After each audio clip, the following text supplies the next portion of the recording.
В день альпинизма я хочу поделиться своим топ-10 снаряжения, которое я беру с собой на восхождение. В первую очередь это каска, которая должна быть обязательно надета на альпинизме и будет защищать голову.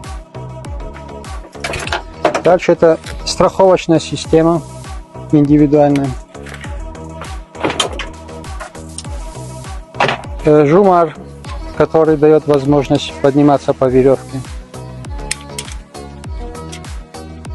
Ледоруб, который позволяет более легко идти по ледяному рельефу и в случае срыва помогает закрепиться на льду. Также кошки, они также предназначены для ледовых рельефов.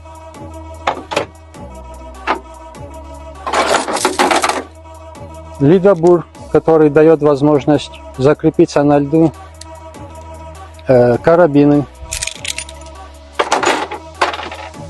усы самостраховки,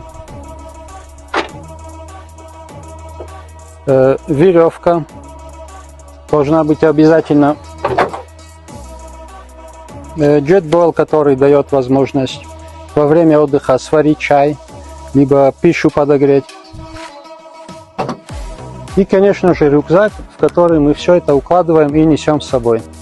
И напоследок хочу всем напомнить, что альпинисты, которые собираются выйти на восхождение, должны обязательно перед этим зарегистрироваться в МЧС России.